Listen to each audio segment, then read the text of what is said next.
अपनी आंखों को बंद रखे और परमेश्वर से प्रार्थना करें, प्रभु से सहायता को मांगे। परमेश्वर से बोले कि प्रभु मैं आज आपके वचन को सुनने के लिए तैयार हूँ। प्रभु मेरे कान को खोल दें कि प्रभु मैं आपके वचन को सुन सकूँ। मेरे आंखों को खोल दे परमेश्वर, ताकि मैं तेरे अद्भुत कार्यों को जो आपने हमारे जीवन के लिए ठहराया है मैं उसे अपने आंखों से देख सकूं और मेरे जीवन से आपके बड़े नाम की महिमा हो सके। हर एक जन कहे परमेश्वर इस समय आप मेरी सहायता करें, इस समय आप मुझसे बातचीत करें, आप मेरे जीवन में आए परमेश्वर, और मेरे जीवन में प्रभु आपका उपाय, आपकी सहायता को मैं इस समय में मांगती हूँ। हर एक जन परमेश्वर से कहे प्रभु आप मेरे जीवन में आइए। प्रभु इस समय मुझसे बातचीत कीजिए। जहाँ जहाँ पर कमियाँ हैं, जहाँ पर कमजोरी है, जहाँ पर अनुचित बातें हैं परमेश्वर, वो सब बातें यीशु मसीह आपके समर्थी नाम में दूर होने पाए।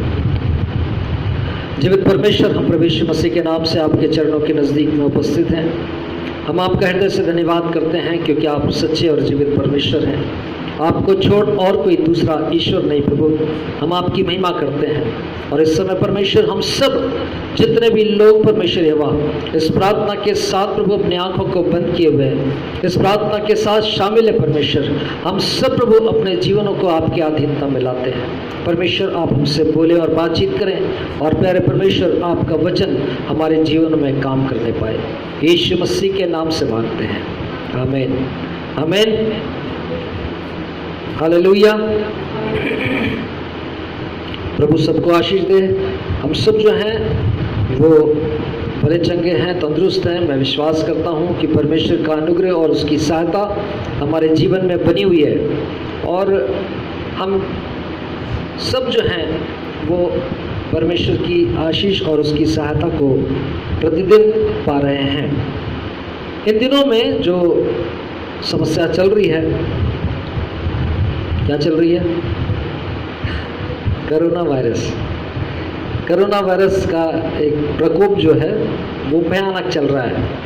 और चाहे कोई भी न्यूज़ देखें, चाहे कोई भी दो जन बात कर रहे होंगे तो वो बात ज़रूर आसपास कोरोना वायरस के आसपास ही कुछ ना कुछ बात कर रहे होंगे। और ये सब जो है ये हमारे मन में एक प्रश्न को उत्पन्न करता है कि ये सब क्यों हो रहा है। सबसे पहला एक सवाल आता है कि आखिर ये सब हो क्या रहा है, क्यों हो रहा है भाई ऐसा। और हम सब जो हैं वो बड़े एक प्रश्न के साथ, भले किसी से हम लोग पूछते नहीं होंगे, लेकिन एक प्रश्न तो हमारे मन में आता है कि ये आखिर ये जो चीज़ें हो रही हैं इस पृथ्वी के ऊपर, इस पूरे संसार में, वो क्यों हो रही हैं और किस कारण से हो रही हैं। और ये भी बात है कि क्या परमेश्वर जो है, जो स्वर्ग और पृथ्वी का रचने वाला परमेश्वर है, वो इस समय में वो हमारे लिए क्यों कोई उपाय नहीं निकाल रहा। सारा संसार में बहुत सारे लोग मरते चले जा रहे हैं, लेकिन कुछ उपाय क्यों नहीं निकल पा रहा है। और इस प्रकार के बहुत सारे प्रश्न हमारे मन में होंगे। एक और प्रश्न है कि हम हमेशा अक्सर ये सोचते होंगे कि प्रभु ये इस बात का उपाय क्या है। पहला प्रश्न है कि ये समस्या क्या है, और दूसरा है कि उसका उपाय क्या है। ये हम सबके मनों में चलने वाली बातें हैं, और उसी बात को बाइबल के अनुसार हम लोग समझेंगे कि परमेश्वर बाइबल में क्या लिखा है। इतनी बड़ी चीज़ें हो रही है, क्या बाइबल में वो लिखी हुई है कि नहीं है, क्या परमेश्वर का इन तमाम बातों के ऊपर में नियंत्रण है कि नहीं है, इन बातों का उपाय क्या है। ये सारे प्रश्न जो हैं वो हमारे मन में होंगे, और हम इसका उत्तर को हम आज बाइबल से देखेंगे। और मैं सोचता हूँ कि जब हम इसको ध्यान से सुनेंगे तब हम इसको समझेंगे, और जब हम समझेंगे तो परमेश्वर में और स्थिर हो जाएंगे, मजबूत हो जाएंगे, और इस बीमारी और ये सारी समस्याओं के ऊपर में हम सब जयवंत हो जाएंगे। एक वचन को निकालेंगे, लूका रचित सुसमाचार उसका 21वां अध्याय। लूका रचित सुसमाचार उसका 21वां अध्याय और उसके 7 से 11 वचन को हम लोग पढ़ेंगे। कोई यदि पढ़ने में मेरी सहायता करे तो बहुत अच्छा होगा। लूका 21वां अध्याय 7 से 11 तक।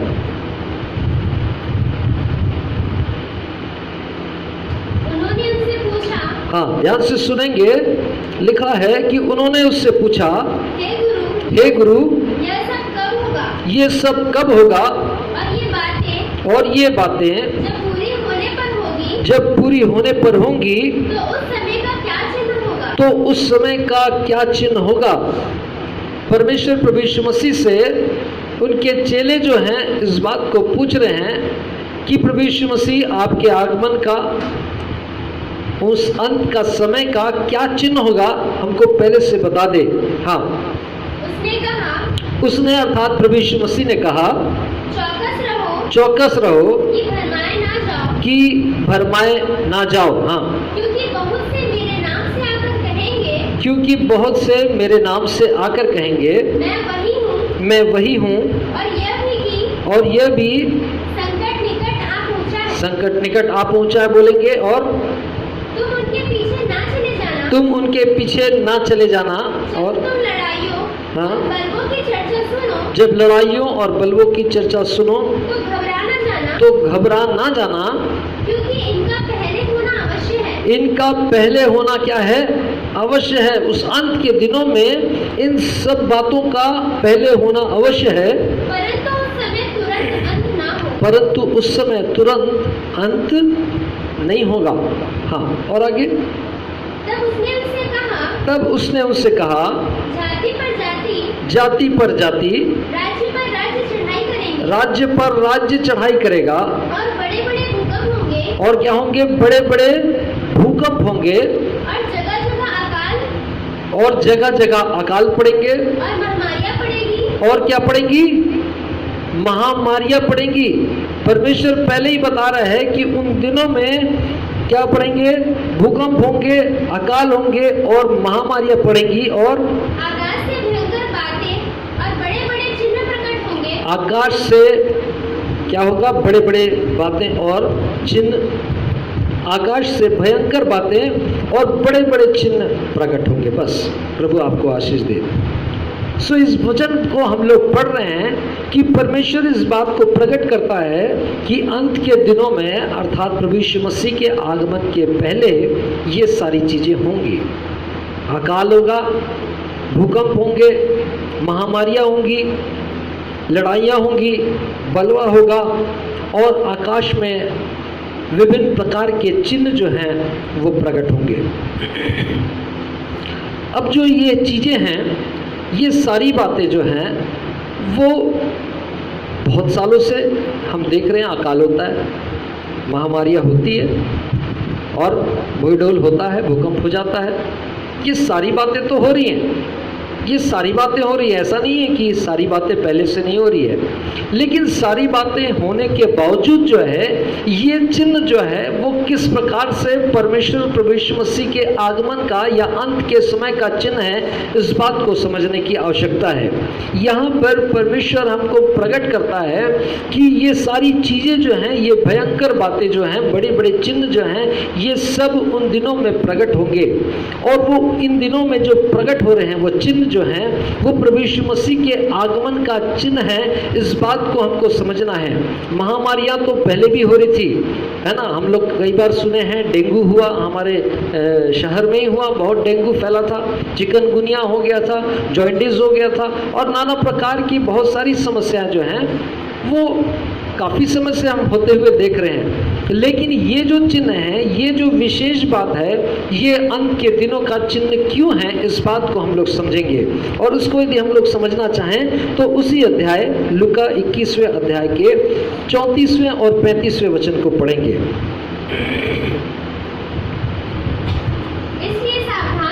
इसलिए सावधान रहो, ऐसा ना हो कि तुम्हारा मन खुमार मतवालेपन और इस जीवन की चिंताओं से क्या हो जाए? सुस्त हो जाए। परमेश्वर कहता है सावधान रहना कि तुम्हारा मन क्या हो जाए, ऐसा ना हो कि तुम्हारे मन जो है क्या हो जाए? चिंताओं से सुस्त पड़ जाए। हाँ, और आगे, और वो दिन क्या हो जाए? तुम्हारे ऊपर में फंदे के समान आ पड़े। हाँ, और क्योंकि वह सारी पृथ्वी, ध्यान से पढ़ेंगे, यहाँ पर लिखा है क्योंकि वह सारी पृथ्वी के सब रहने वालों पर इसी प्रकार आ पड़ेगा। इसी प्रकार आ पड़ेगा।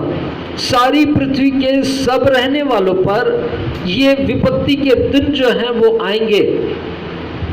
अभी तक के छोटी छोटी चीजें चल रही थी, लेकिन छोटा सा यहाँ पर किसी सेक्टर में डेंगू चल रहा है, किसी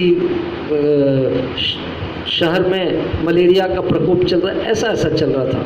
लेकिन ये समय जो है वो परमेश्वर कहता है कि सारी पृथ्वी के रहने वालों पर इस प्रकार की विपत्ति आ पड़ेगी। और आप अभी देख रहे हैं कि ये जो महामारी आई है कोरोना वायरस, ये सारी पृथ्वी के ऊपर विपत्ति आई है। ये महामारी पूरी पृथ्वी के ऊपर आ गई है। अभी इन दिनों में हम लोग देख रहे थे कि कुछ दिनों पहले जो है वो भूकंप आया, और भूकंप बता रहे हैं कि 17 देशों में आया। नहीं तो अभी तक के भूकंप होते थे एक तरफ आता था, कई बार तो एक शहर में ही आ जाता था, कई बार एक राज्य में आता था। इस प्रकार की बातें हो रही थी। लेकिन परमेश्वर के वचन में लिखा है कि वो सारी बातें सारी पृथ्वी के ऊपर होंगी।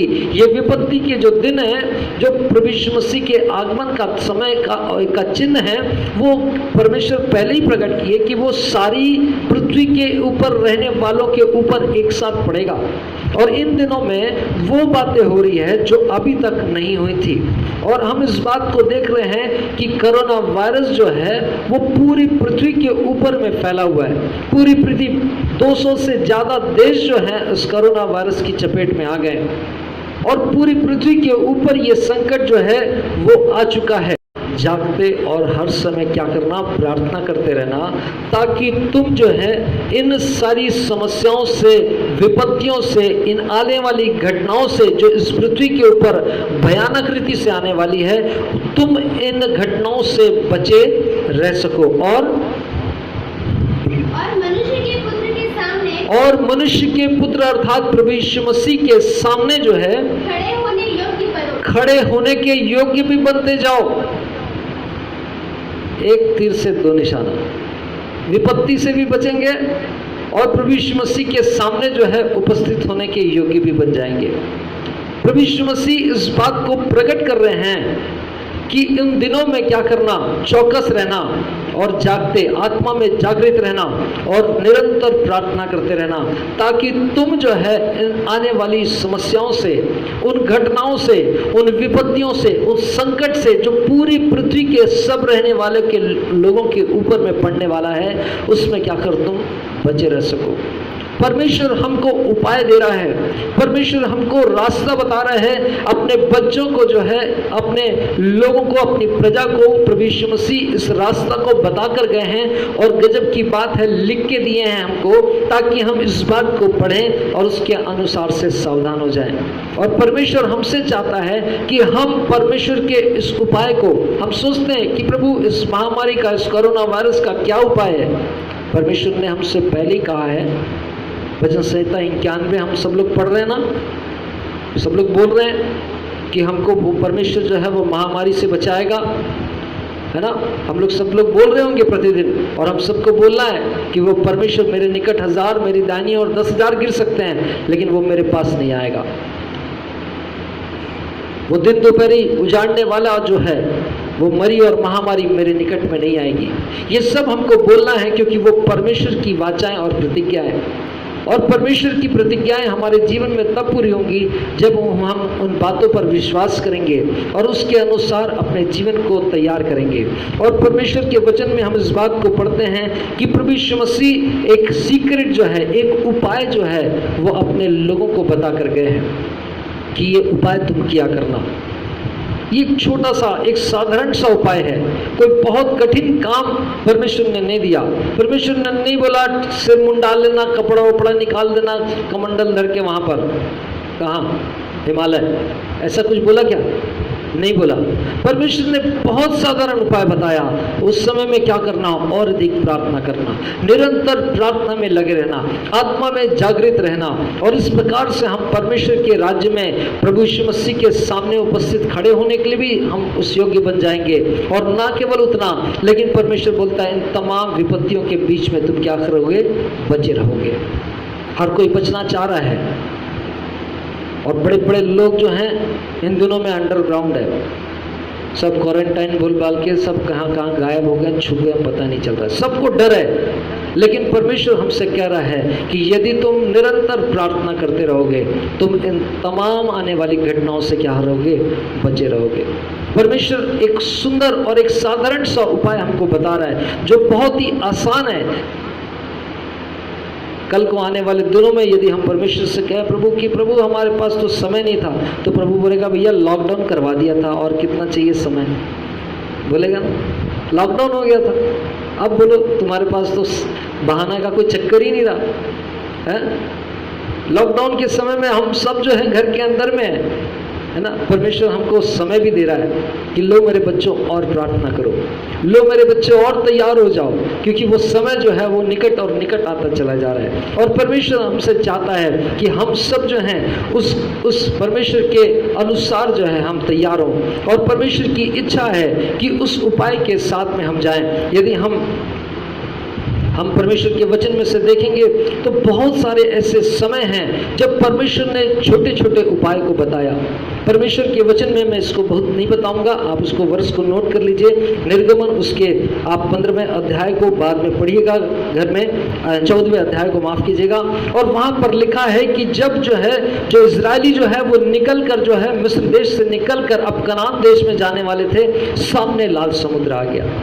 अब जो है वो लाल समुद्र सामने है और पीछे फिरौन की सेना जो है फिर से जो है इजरायलियों को पकड़ने के लिए दौड़ी चले आ रही है। उस समय में परमेश्वर ने वहां पर लोग जो है प्रभु की दुहाई दे रहे, प्रभु क्या करना है इस समय, ये संकट ये विपत्ति हमारे जीवन में आ गई, अभी क्या करना है प्रभु। और परमेश्वर के वचन में लिखा है कि परमेश्वर ने एक उपाय बताया, मूसा अपनी लाठी को क्या करना, उस समुद्र की तरफ बढ़ाना, और समुद्र क्या हो जाएगा, 2 भाग हो जाएगा। ऐसा अद्भुत उपाय परमेश्वर जो है, बहुत साधारण और सरल सा उपाय परमेश्वर बताता है। मूसा के लिए कठिन था कि प्रभु मैं अपनी लकड़ी को ऐसा समुद्र की तरफ करूंगा तो कैसे समुद्र 2 भाग हो सकता है ना। एक बड़ा अजीब सा ये बात लगती है, लेकिन बाइबल में लिखा है कि जब मूसा ने अपनी लकड़ी को, जैसा परमेश्वर ने उपाय दिया था, जैसा उसने किया वैसा ही हुआ और समुद्र क्या हो गया, 2 भाग हो गया। निर्गमन 14 अध्याय को सब अपने घर में पढ़िएगा। परमेश्वर का उपाय सरल है, परमेश्वर का उपाय जो है वो उत्तम है, और उसका उपाय जो है वो कभी भी जो है असफल नहीं होगा। ध्यान से सुनिएगा, एक और वचन को हम लोग घर में पढ़ेंगे, उसका गिनती उसका 21वां अध्याय को हम लोग निकालेंगे और 7 से 9 के बीच में पढ़ेंगे। वहां पर भी गिनती उसके 21 अध्याय को आप पूरा पढ़ लीजिएगा। वहां पर भी एक प्रकार की घटना है, एक समस्या है, और वो घटना विपत्ति का एक समय है। और वहां पर जो इजरायली जो हैं वो बहुत परेशानी की दशा में हैं, क्योंकि सांप उनको डस रहे हैं, और ये सांप के डसने के कारण जो है वो जहरीले सांप हैं, और वो इजरायली जो हैं वो मरते जा रहे हैं। और इस समय में जब एक विपत्ति जो है इजरायलियों के जीवन में पड़ी है, बाइबल में लिखा है कि इजरायली बहुत परेशानी की दशा में मूसा के पास आए और बोले कि मूसा ये देखो हम मरते चले जा रहे हैं, कुछ तो उपाय निकाल। और मूसा परमेश्वर की दुहाई देने लगा कि प्रभु कुछ तो उपाय निकाल, दया कर। और परमेश्वर ने फिर से एक उपाय निकाला। और क्या उपाय निकाला, उसने कहा, परमेश्वर ने कहा कि एक सांप का, एक तेज विष वाले सांप का जो है आकृति जो है पीतल का सांप बनाना, और उस पीतल के सांप को एक लकड़ी में टंगा देना, और वो जिसको भी वो सांप डसेगा, यदि वो उस पीतल के सांप को देख लेगा, वो क्या हो जाएगा, बच जाएगा। ये एक अद्भुत उपाय जो है वो परमेश्वर ने अपनी प्रजा को दिया। और लिखा है कि जब उन्होंने, जितने लोग जो हैं वो विष वाले सांप के डसे हुए लोग जो हैं उस पीतल के सांप को देखे, तो क्या हो गया, उनका जहर उतर गया और वो बच गए। मैं पहले भी बता चुका हूँ कि बाइबल जो है वो चाहे ज्योग्राफिकल रीति से, चाहे सोशल रीति से, चाहे हिस्टोरिकल रीति से, चाहे किसी भी रीति से देखोगे, बाइबल जो है एक सच्ची और अपने आप को क्या करती है, प्रूफ करती है। हम लोग देखते हैं कि डॉक्टर के कार में एक चिन्ह बना रहता है ऐसा सांप का। कुछ लोग सोचते होंगे कि ये डॉक्टर क्या सांप है क्या, है ना, लेकिन ये वही वाला बाघ है जो परमेश्वर के वचन में लिखा है कि एक लकड़ी लेना और उसमें पीतल का सांप बनाकर क्या करना, उसको लटका देना। इसीलिए किसी भी डॉक्टर के आप गाड़ी में देखेंगे तो वो एक चिन्ह बना रहता है। ये वही चिन्ह है जो मूसा ने लकड़ी में एक पीतल के सांप को लटका दिया था। ये परमेश्वर के उपाय को दिखाता है। पूरे संसार में चाहे कहीं भी चले जाएं, यदि आपको यही सिंबल दिखेगा किसी भी मेडिकल स्टाफ का, डॉक्टर का, परमेश्वर का वचन जो है वो सत्य और पूरी रीति से जो है विश्वास के योग्य है। और परमेश्वर ने ये उपाय दिया कि जब तुम विश्वास करके उस पीतल के सांप को देखोगे, तुम्हारा जहर उतर जाएगा। और वहां पर वैसा ही हुआ। लेकिन एक बात मैं आपको ध्यान से मैं बताना चाहता हूँ, सब लोग ध्यान से सुनिए। Hallelujah, hallelujah. सब लोग ध्यान से सुनेंगे। आप कोई पीतल का सांप बना के लटका मत लेना, नहीं तो जाओगे सीधा नरक में। ध्यान से सुनना भैया, मैं फिर से बता रहा हूँ। कई वो पास्टर तो उस दिन बताए थे, ऐसे करके नहीं बोलना, याला नहीं चलेगा। वो उस समय की परमेश्वर ने एक उपाय निकाला था, लेकिन अभी ये उपाय नहीं चलेगा। अभी आप बोलोगे कि हाँ हाँ मेरा तो बीमारी है, वो पास्टर बताए थे तो पीतल का सांप बना लेता हूँ, लकड़ी में टंगा देता हूँ और उसको मैं देखूंगा तो मैं ठीक हो जाऊंगा। सीधा नरक।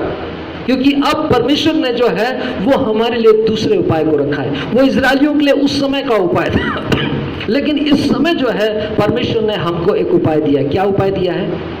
जागते और क्या करो, निरंतर प्रार्थना करते रहो। अभी परमेश्वर ने कोई नहीं बोला कि पीतल का सांप बना लेना। अभी परमेश्वर ने नहीं बोला अपनी लाठी को करना। परमेश्वर ने बोला जागते और क्या करना, प्रार्थना करते रहना। और देखना तुम अपने जीवन में उपाय को देखोगे, तुम अपने जीवन में छुटकारे को देखोगे, तुम अपने जीवन में विपत्ति से उस सुरक्षा को अपने जीवन में तुम देखते चले जाओगे। और परमेश्वर जो है वो उत्तम उपाय को निकालने वाला परमेश्वर है। और परमेश्वर सच्चा और जीवित परमेश्वर है। पिछले दिनों में एक व्हाट्सएप में एक दिनाकरण अंकल की गवाही को शायद आप लोगों ने भी देखा होगा। जो बड़े वाले दिनाकरण अंकल हैं, पॉल दिनाकरण नहीं, जो बड़े वाले दिनाकरण अंकल हैं, उनकी गवाही को मैं सुन रहा था और वो उन्होंने एक बहुत अच्छी गवाही दिया। और परमेश्वर की एक उत्तम उपाय को उन्होंने प्रकट किया, बताया कि उन्होंने बताया कि हैदराबाद शहर था, वहाँ पर एक मीटिंग थी और दिनाकरण अंकल की मीटिंग थी और उसमें दूसरे शहर से भी लोग आए थे। और उस मीटिंग में वो मीटिंग को रात 9 बजे ख़त्म कर देते थे और 9 बजे ख़त्म करते थे और कुछ 9:30 ऐसा कुछ की 10 बजे की कुछ ट्रेन हुआ करती थी, जिसमें लोग जो हैं जो दूसरे शहर से आते थे उन लोग को वापस जाने का समय मिल जाता था। और वहाँ पर जो है वो एक दिन ऐसा हुआ कि वो जो ट्रेन से जो जाने वाले लोग हैं, चूँकि वो रात को जाते तो उनके लिए वहाँ पर खाने की भी व्यवस्था होती थी। और जब वो खाने की व्यवस्था होती थी, उन लोग मीटिंग से छूटते थे, खाना खाते थे और सीधे स्टेशन जाते थे और ट्रेन से चले जाते थे। लेकिन उन्होंने बताया कि एक दिन ऐसा हुआ कि जब थोड़ा लेट हो गया और लेट होने के कारण वो खाना वाले लोग जो व्यवस्था जो कर रहे थे वो उसमें थोड़ा लेट हो गया। और लेट होने के कारण जो है जब उन लोग खाना खा के वो स्टेशन तक पहुँचे, वो ट्रेन जा चुकी थी। खाना खा के स्टेशन तक पहुँचे, ट्रेन चली गई। और ये जो लोग हैं, जितने भी लोग हैं, ये बड़े कुड़कुड़ाए, अरे कहाँ हम लोगों को फंसवा दिया। अब जो क्योंकि जब ट्रेन जो है, नेक्स्ट ट्रेन जो है वो दूसरे दिन सुबह की है, ये रात को पहुंच जाते और अपने काम धंधे में जा सकते थे, लेकिन अब जो है वो ट्रेन जो है दूसरे दिन सुबह जाएगी। और ये सारे लोगों को वहीं स्टेशन में, सैकड़ों लोग जो हैं दूसरे शहर से आए थे और ये सारे लोगों को उसी स्टेशन में क्या करना पड़ा, रुकना पड़ा, ठहरना पड़ा। और ये सारे लोग जो हैं ऐसे तैसे करके एडजस्ट करके वहीं स्टेशन में रुक गए। और सुबह हुआ, और जब सुबह हुआ तो एक घटना वहाँ पर घटी और उन्होंने कहा कि जो ट्रेन रात को गई थी वो आगे चल के एक पुल में एक्सीडेंट हुआ। वो पूरी की पूरी ट्रेन जो है एक नदी में डूब गई और पूरे ट्रेन के जितने भी मुसाफिर थे उसमें से अधिकांश लोग एक साथ मर गए डूबकर। परमेश्वर जो है उपाय निकालने वाला परमेश्वर है। यदि हम विश्वास करते हैं कि परमेश्वर, आप मेरे परमेश्वर हैं, आप मेरे लिए उपाय को निकालेंगे, निश्चित रूप से ये विपत्ति चाहे कितनी भी बड़ी हो, कोरोना की इतनी ताकत नहीं कि हमारे प्रभु यीशु मसीह के सामने वो खड़ा हो सके। कोरोना की इतनी ताकत नहीं कि वो जो है वो किसी विश्वासी के जीवन में जो है वो एंटर कर ले। क्यों? क्योंकि जब हमारे जीवन में किसी ना किसी प्रकार की अनुचित बातें होंगी, तो परमेश्वर का जो वचन और जो परमेश्वर की प्रतिज्ञाएं जो हैं वो जब हम उसको कट ऑफ करेंगे, हमारे जीवन में विपत्ति हो सकती है। लेकिन परमेश्वर कहता है वो विपत्ति के बीच में हमको वो कह रहा है कि इन तमाम आने वाली घटनाओं से तुम बचे रहने के लिए इस काम को करना। परमेश्वर का उपाय जो है वो अद्भुत उपाय है। हमने इस बात को देख लिया है कि परमेश्वर एक बहुत ही छोटे छोटे उपाय को हमारे लिए ठहराता है, और वो उपाय जो है वो परमेश्वर का उपाय है। एक और जो है एक घटना मैं बताता हूँ। एक पागल खाने में एक व्यक्ति जो है वो काफ़ी सालों से वो उसी प्रकार की स्थिति में था, ठीक नहीं हो रहा था, और डॉक्टर जो है वो उसको बहुत इलाज कर लिए लेकिन कुछ भी उसमें फ़र्क नहीं पड़ा। और एक व्यक्ति जो है, जो एक बड़ा डॉक्टर जो है वो उस स्थान पर जब गया, उसने देखा कि ये जो पागल खाने में एक व्यक्ति जो है वो बहुत लंबे समय से, कई सालों से जो है वो उसी पागल खाने में है और कुछ भी ठीक नहीं हो रहा, कोई भी दवाई का उसके ऊपर कोई भी प्रभाव नहीं हो रहा। और वो जो डॉक्टर हैं वो बड़े परेशान हुए कि ये व्यक्ति को आखिर हुआ क्या। और उन्होंने क्या किया, उन्होंने इस बात को बाइबल में लिखा है कि जब परमेश्वर ने हमको एक पवित्र आत्मा, एक सहायक दिया है, जब हमको प्रार्थना करना नहीं समझता, जब हमारी बुद्धि काम नहीं करती, तो बाइबल में लिखा है कि वो परमेश्वर हमको क्या है, पवित्र आत्मा के द्वारा हमको आहें भर भर के हमको प्रार्थना करना सिखाता है। और जिस विषय के लिए हम नहीं जानते उस विषय को प्रार्थना आत्मा में हम प्रार्थना करते हैं। इसलिए परमेश्वर ने कहा कि अंत के दिनों में मैं अपनी आत्मा सब मनुष्य पर उंडेलूंगा।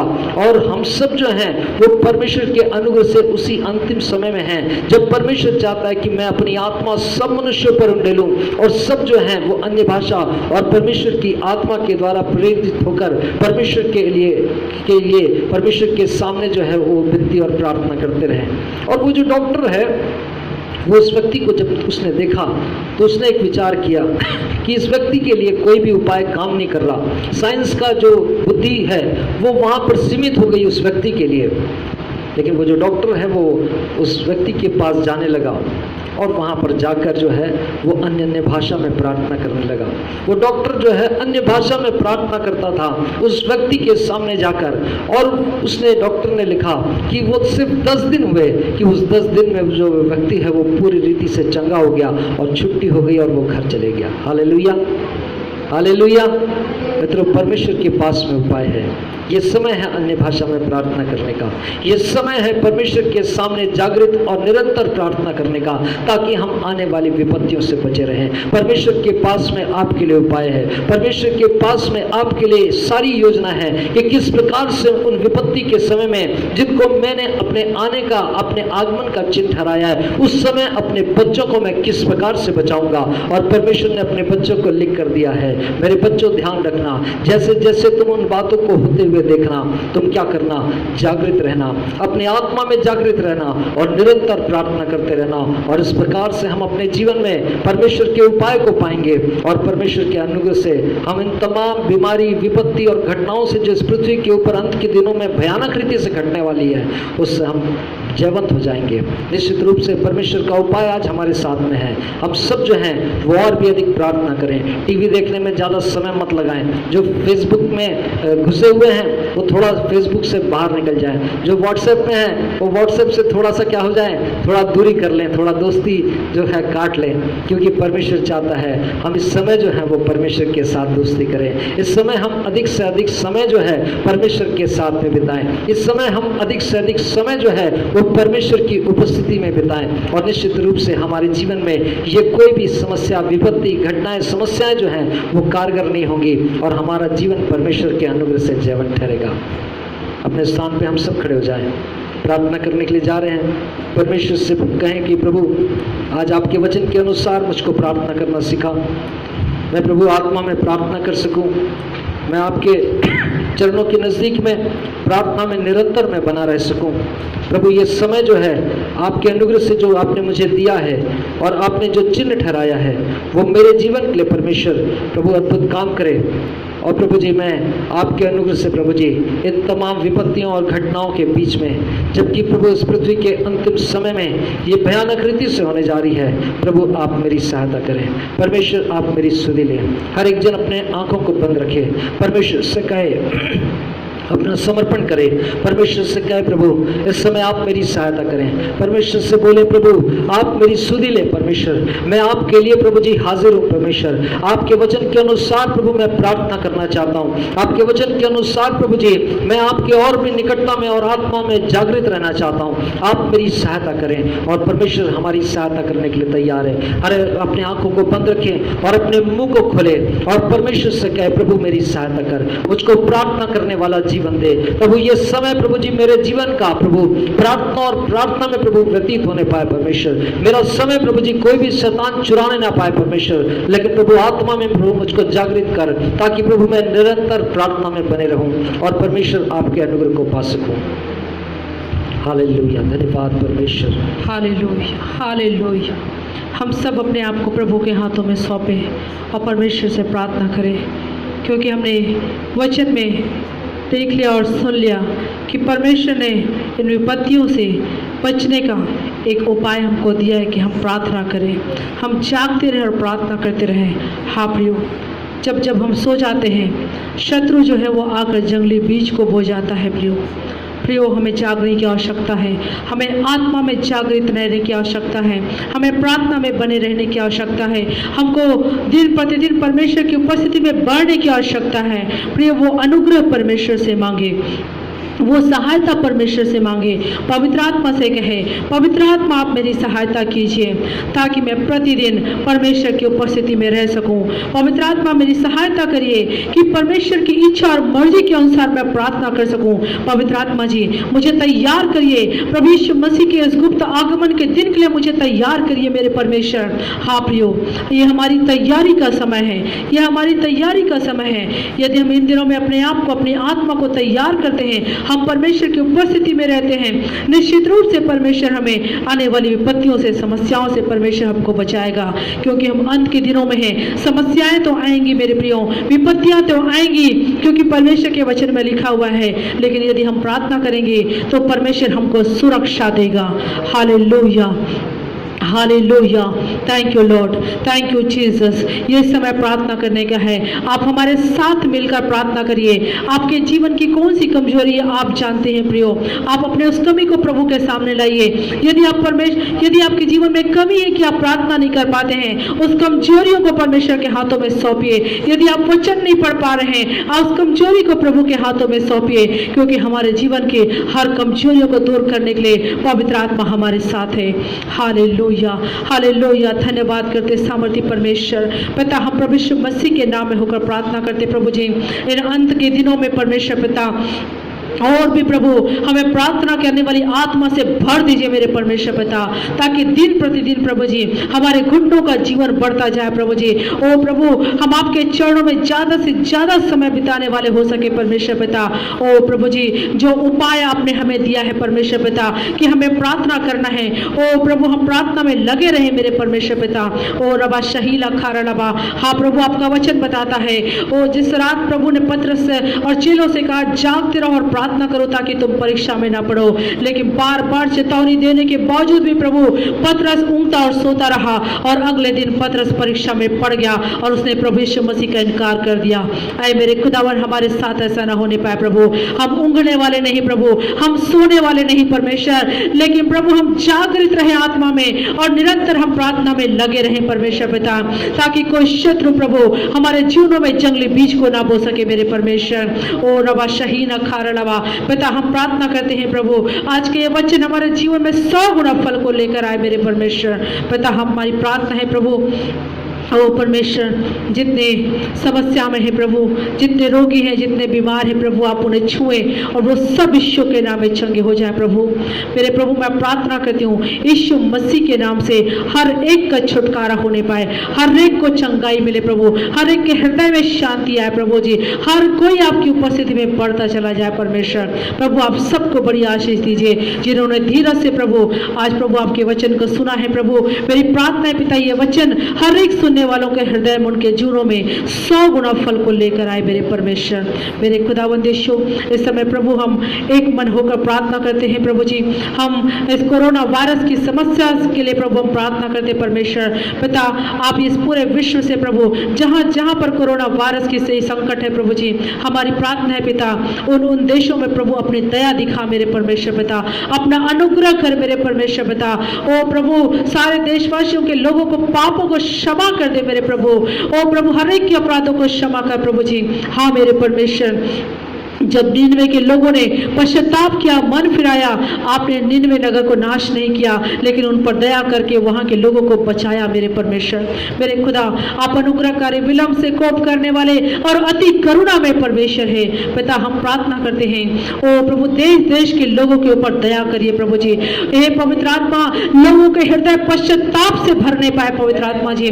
लोगों के मनों को प्रभु यीशु मसीह की ओर मोड़ दीजिए पवित्र आत्मा जी, ताकि लोग पश्चाताप करते हुए प्रभु के चरणों पे आ सके और वो मन फिराए और परमेश्वर उनको चंगा करे। मेरे खुदावन, मैं प्रार्थना करती हूँ प्रभु, जितने लोग कोरोना वायरस से पीड़ित है प्रभु, हम उन सब के लिए यीशु के नाम में प्रार्थना करते हैं प्रभु, यीशु मसीह के नाम में प्रभु वो चंगे हो जाए परमेश्वर। हर एक वो इन्फेक्शन उनके शरीरों को छोड़े और यीशु के नाम से निकल जाए प्रभु। हम प्रार्थना करते हैं यीशु मसीह के नाम में, हमारे भारत देश पर दया कीजिए परमेश्वर। हमारे भारत देश पर तरस खाइए प्रभु। हमारे लोगों के अपराधों को, पापों को प्रभु आप क्षमा करिए परमेश्वर पिता। आप इस देश के लोगों से प्यार करते हैं प्रभु, और आप चाहते हैं प्रभु कि हर एक आत्मा बचाया जाए प्रभु। हम यीशु मसीह के नाम में होकर प्रार्थना करते परमेश्वर, दया करिए प्रभु। जितने लोग प्रभु हमारे देश में प्रभु जी कोरोना वायरस से पीड़ित हैं, वो सब प्रभु आपके अनुग्रह से चंगे हो जाए मेरे परमेश्वर पिता। वो सब लोग चंगे हो जाए प्रभु जी पिता। हम प्रार्थना करते हैं सारे मेडिकल स्टाफ के लिए प्रभु जी, पुलिस प्रशासन के लिए प्रार्थना करते हैं, जो सफाई करने वाले लोग हैं प्रभु, जितने लोग प्रभु इस सेवा में लगे हैं, उन सबको प्रभु हम आपके हाथों में सौंपते हैं। हर एक को परमेश्वर अपनी सुरक्षा प्रदान कीजिए मेरे परमेश्वर पिता। हम प्रार्थना करते हैं हमारे देश के अगुओं के लिए, नेताओं के लिए, मंत्रियों के लिए, प्रधानमंत्री जी के लिए हम प्रार्थना करते परमेश्वर, उन्हें आप अपनी बुद्धि और समझ और ज्ञान से भर दे मेरे परमेश्वर पिता, ताकि प्रभु जी एक उत्तम कार्य में को प्रभु जी, एक उत्तम सेवा को प्रभु देश के लोगों को दे सके मेरे परमेश्वर पिता। मेरे प्रभु, हम सब बातों के लिए आपका धन्यवाद करते हैं और आपको महिमा देते हैं प्रभु। विश्वास से इस प्रार्थना को अपना उद्धार करता यीशु के सामर्थ्य नाम से मांगते हैं, आमीन।